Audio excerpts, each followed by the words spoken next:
I'm gonna wait till people start showing up a little bit, and then I'll get started. And even if people don't start showing up, try to leave this on YouTube for as long as I can. But the subject matter is gonna be. I'm gonna have to watch my words on this. I just talked to another friend that about this, and probably going to do a podcast and go to a little bit more in depth about the day. Anyway,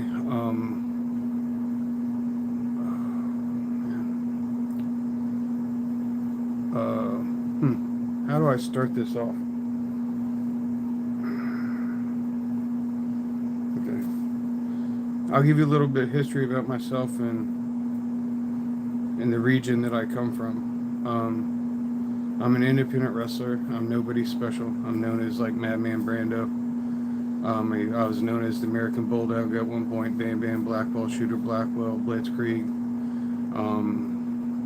You know, I've been involved with the wrestling business for almost, yeah, like pretty much 30 years. Almost like 28. I consider it 28. But technically it would be almost 30 years. Anyway, today I'm going to be talking about August 23rd, 1996, and what happened in Ocean City. At the time, I was on vacation with my father and my stepmother. We were staying at a hotel in Ocean City.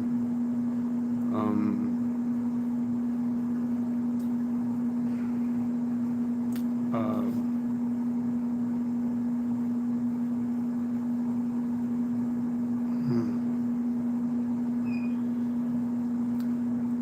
I was sitting in my room watching my hotel room watching TV. I think at the time I don't remember what show it was. What was on? It was But anyway, I started hearing banging, like banging. I was like, oh, that's weird. It, but it started coming closer, and then it got to my door. And you know how people say, like, like, oh man, like it sounds like the cops are banging on the door. It was kind of like that, but different. So of course I jumped up and I was like, oh, I'm gonna go. Who's banging on my door like that? I opened the door, right. To my surprise, what I see, by that time he had already moved down the hall. So I opened up the hall and I looked down and I was like, "Whoa, that's a big boy. I guess I guess he can knock on my door if he wants to."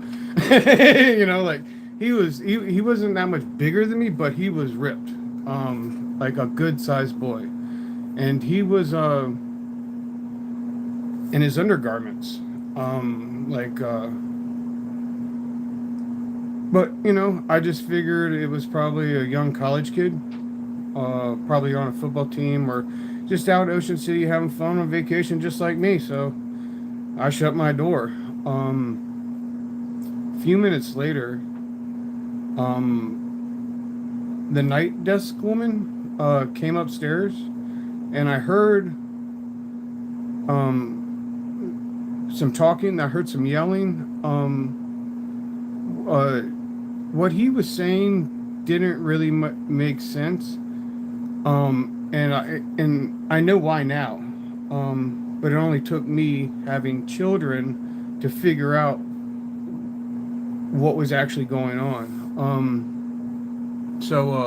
But anyway, there was some yelling, and then that stopped, and I heard a few more like bang around the hallway. But then the cops came, and that's when things really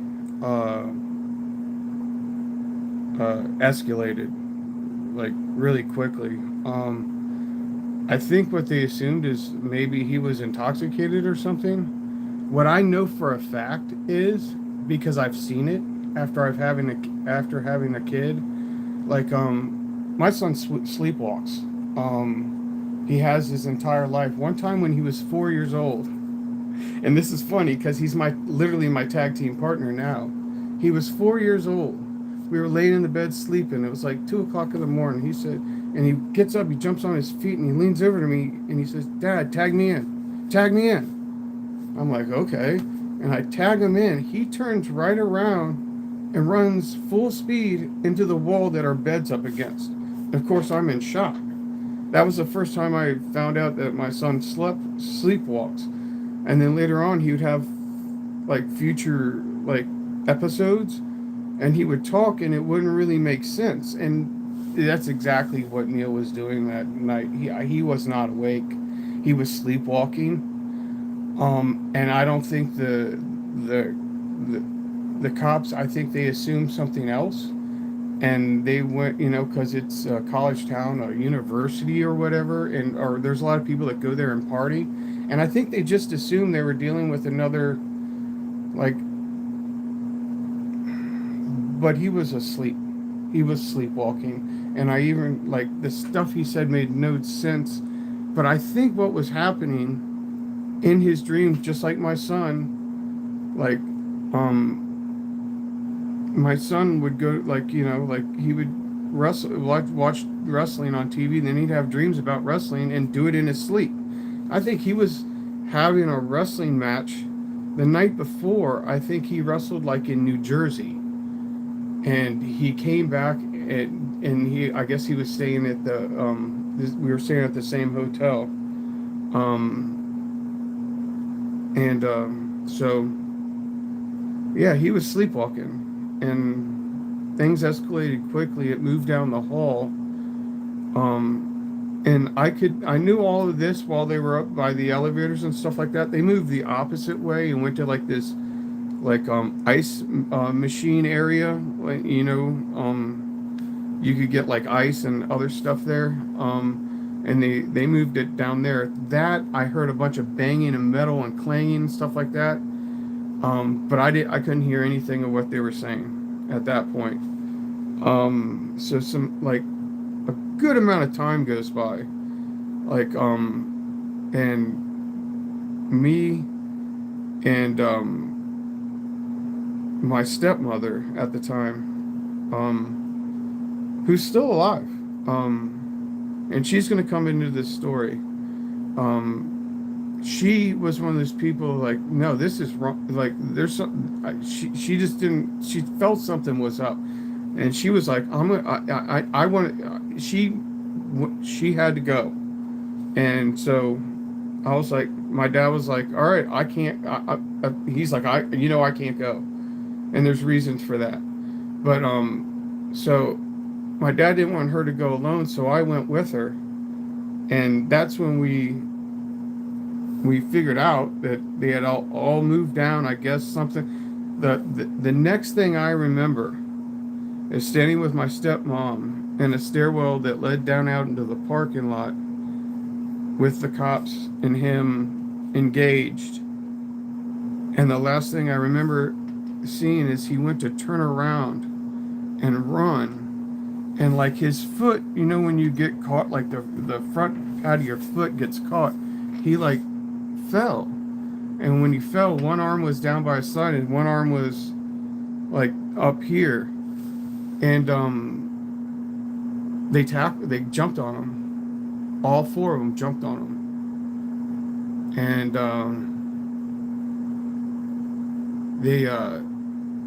they stayed on him, like, for a really inordinate amount of time, to the point where we weren't the only witnesses. At that point, other people were there. But they refused to give statements. But everybody was screaming, "Get off of him, get off of him, get off of him." They must have sat on him for like 15 to 20 minutes. And if I could go back to that day, I don't care if I would have went to jail. I would have run up and kicked one of them in the face and try to do whatever I can. I've always regretted, because I literally,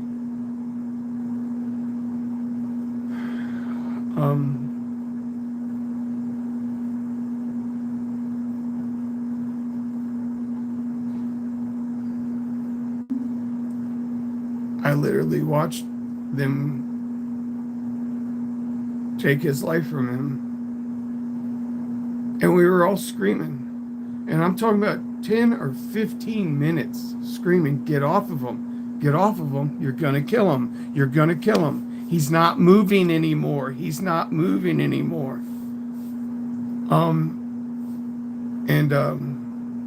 The part, I didn't see any of the part where they were pepper spraying them and hitting them with their batons and trying to tase them. That all occurred like when I was still in my room.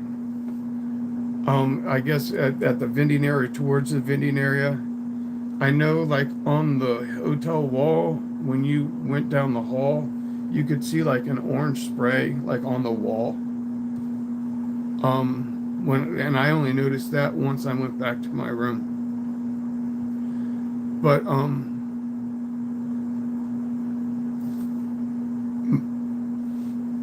this is the most messed up part. And hey, what's up? Hello.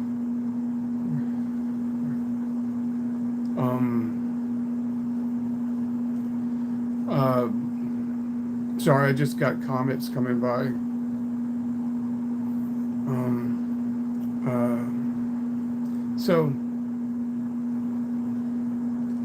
And my stepmother did give a statement, but she couldn't give her name. She did leave her phone number. And the reason that she couldn't give her name, and there's no reason for me to hold this back now, but my father was wanted by the authorities. But she gave them their number, gave the police her number, gave a statement.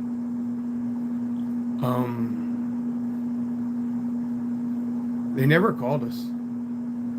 I didn't find that out till later, because every year since that, I've been a professional wrestler. At least once a year, I've done a tribute show for Neil, either working with his dad, other federations in the area, because I wrestle in West Virginia, Maryland, Virginia, Pennsylvania, New Jersey. At least once a year, I've done a tribute show for Neil. In fact, what made me finally come up and say this, and I'll get to a little bit more of the story, and I'm saving certain pieces because I know there's certain people that knew him, and I'll tell them directly and let them decide what they want to do with whatever. But they never called us. They never asked us, or she would have showed up. She would have testified.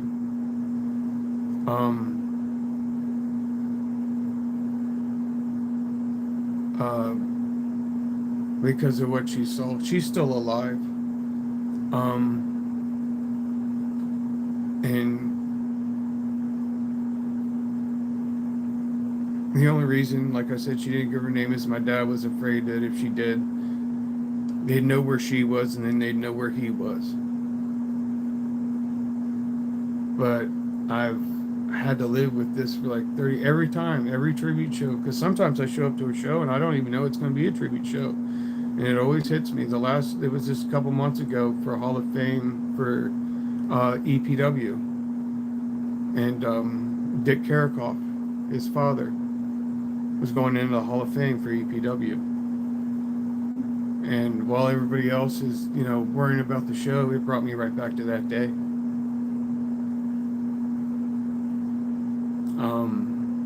Where I saw a young man murdered.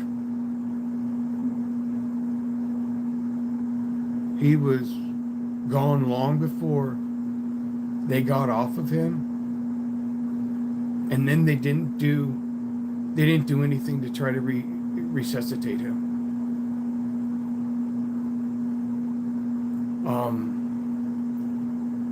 I do remember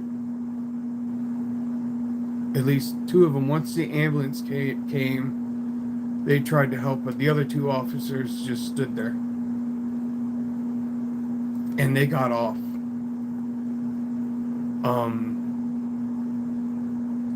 It was bad. Like I said, the part I didn't see that she saw was the part with the billy clubs, the pepper spray, and the beating. Like I said, it was 4 against 1, and the one person was asleep. He was just sleepwalking, and he never really woke up, I don't think.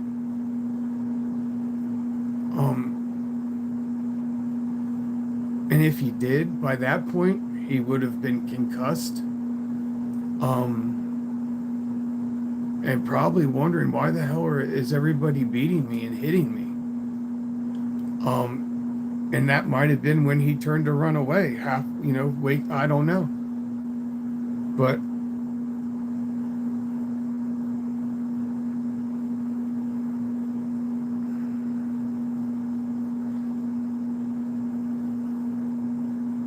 that was 30 years ago to this day.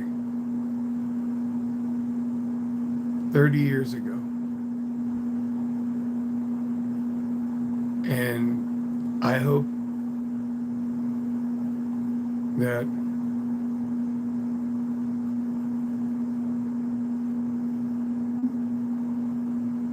those police officers have had to live with it like I've had to live with it. And I'm not against cops. I'm not at all. And I just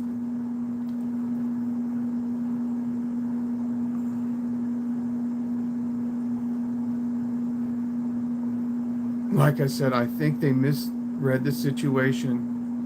And he was a big dude, like really ripped. Like, and they probably just saw him in his underwear and thought he was on drugs. And he held his own. This was not like a short incident. It was not. It lasted a long time.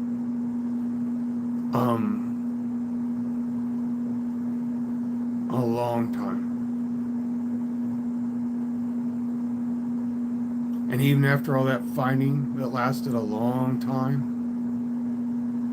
and then like I said, I guess he tried to run down the steps, and they got outside, and like I said, I didn't see everything, but the parts I did see was the very beginning before anything bad happened.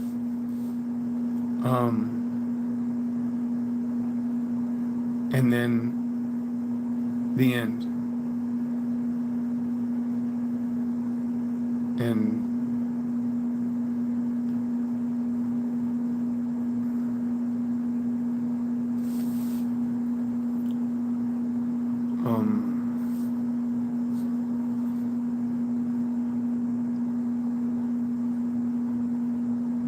they could have just got caught up in the adrenaline, because it was 4 cops getting their asses handed to them by one dude that was asleep. And I think they were just afraid if he got back up that maybe, but he was asleep. Like I said, I have a son that sleepwalks. Actually, I have 2 sons that sleepwalk, but I never knew. And as soon as I saw my son, and I was like, oh my God, he was sleepwalking, and I don't think he ever woke up. Because like I said, when he was talking, it didn't make sense. It was somebody sleep talking, and I could be talking to my son, and we can carry on a conversation, right? And it starts not to make sense. But he never sees me. He never moves his eyes. His eyes never respond, and his eyes were doing the same thing. He was staring.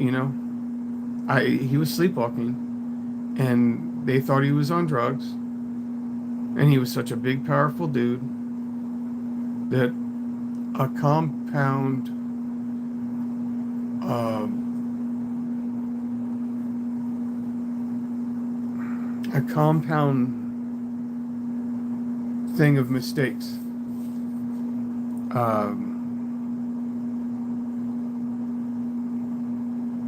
happened over and over, and it just got worse. And nobody, like I said, we stood around screaming, he's not moving, he's gone. 10, 15 minutes, knowing what was happening, but they were just not going to let him up for anything. And whenever we would get close and we were screaming it, they would threaten us, and back us up. And like I said, there was other witnesses there. None of them wanted to leave a statement. But my stepmom, she left a statement. Even though my dad begged her not to, because my dad was afraid that he was going to get in trouble. So she left her number, gave the full statement of everything she saw. And I think we're going to do something later. We might do a podcast later, and I might bring her in to tell everything that she saw too. Because I saw the beginning, I saw the end. She saw everything.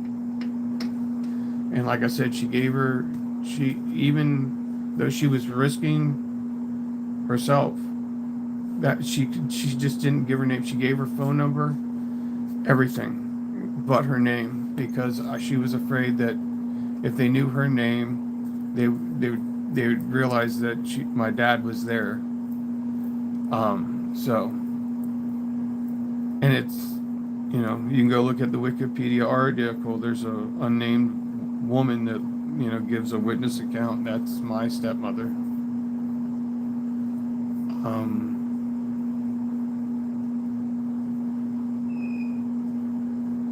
I never knew Neil. I got to know his dad. I got to know his friends. I only saw Neil one time. And I can tell you this, from knowing his dad, knowing his friends. Rest in peace, Doug. His tag partner recently passed away as well. Doug Stahl, rest in peace, brother. But getting to know his friends, his dad, Neil was a good guy, and he didn't deserve what happened to him.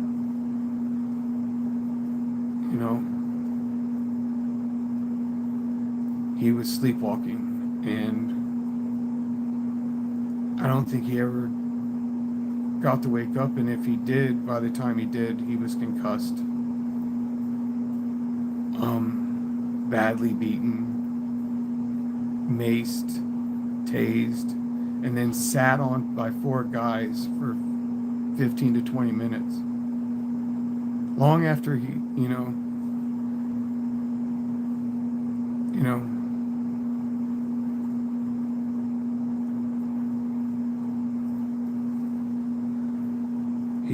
he deserved more, and the truth needs to be told.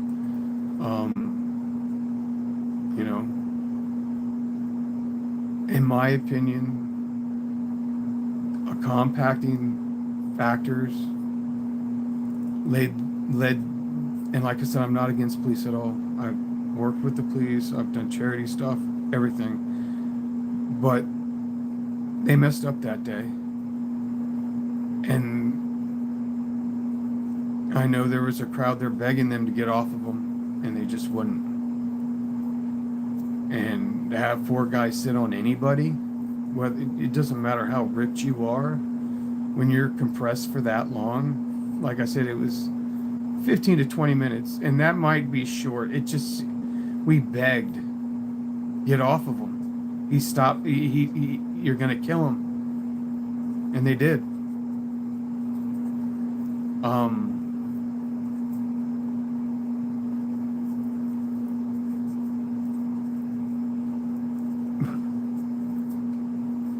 I wish I would have, if I could do anything that day, like I said, I'd go back, and I don't care if I got arrested and got a thing. I would have just done anything to get them off of him.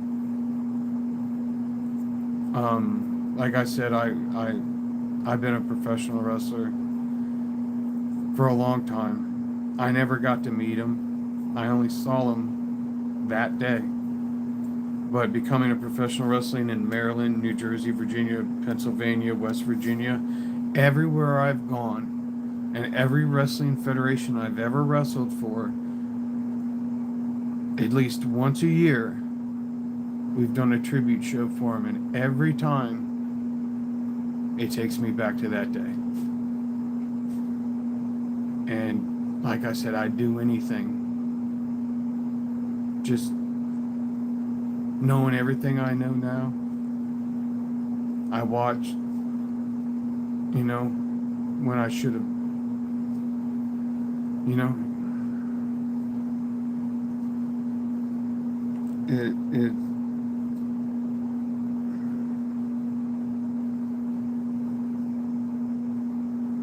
I know the cops were, adrenaline was rushing. They were scared. Like I said, this went on for a long time. He held his own the entire time and was trying to get away. And when it was the final time, like they didn't even knock him down. He turned to run, and he tripped and fell, and that's when they jumped on top of him. And like I said, they attacked, did all that stuff, and they just stayed on top of him. One cop was just sitting on his back. And like I said, when he fell, one arm was up, one arm was down, so he never could get his other arm up to, try to push himself up. So he wasn't getting up. But they never, like, by the time they were trying to get his arm back, but I think from the compression, he might have been seizing already at that point from getting hit in the head, or from the compression, not being able to breathe. But they couldn't, and even when they did, they got it back behind, they still stayed on him, and we all screamed, "Get off, get off, get off." And I feel like I never knew about the result of the court case, but those cops know damn well that you got off lucky.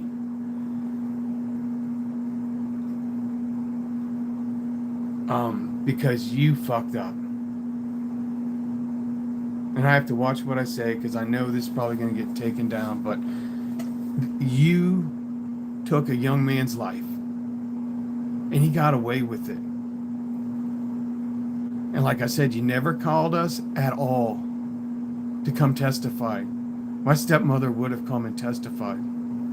She gave you the phone number, you knew the address. The only thing you weren't getting from her was her name. You never called. Nobody investigated the one eyewitness account that was one witness. Everybody else didn't want to give it to statement. My stepmother, for all the things, she stood there and she gave a statement. And they never called us. Not once.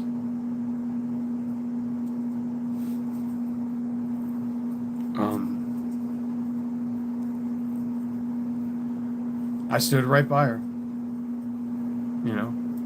I told what I saw. Not that it would have made a difference, but like I said,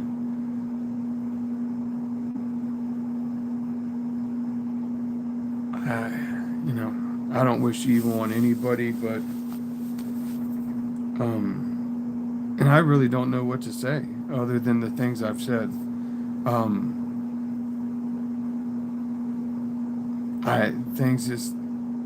Things were just done wrong. There was like failures across the board. I think just mistakes were made, assumptions were made, and once it got out of hand, it really got out of hand. And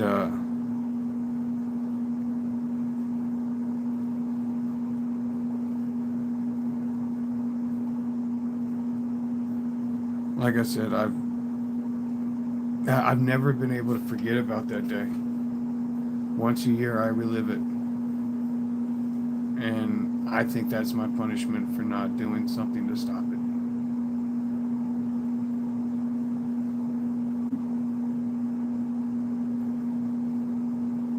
So, and this was before cell phones, before the internet was really big, you know. So if you ever see something like that, do whatever you got to do. Stay safe. But I wouldn't want anybody to have to live with what I've had to live with because I've regretted every day not doing something. Not,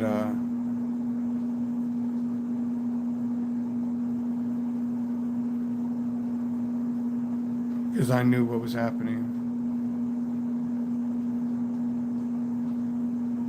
But, you know, my stepmom was trying to protect me too. She was holding me back. But I know I could have got by her. I just, I just wish I did.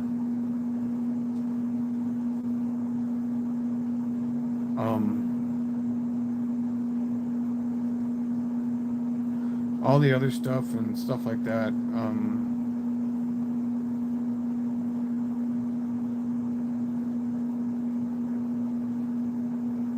It's just sad.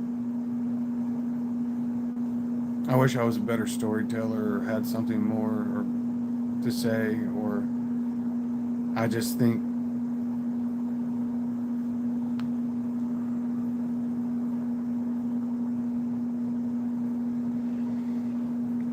man, not good at this, man. I hope that filled in some questions. If anybody had some questions, like I said, if anybody that actually knew him wants to talk to me personally, and I know you know him, that's I'll tell you some more details if you want to really know them. I'm not going to put everything out there.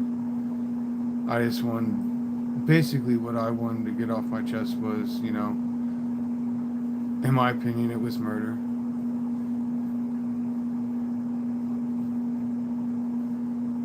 It was murder.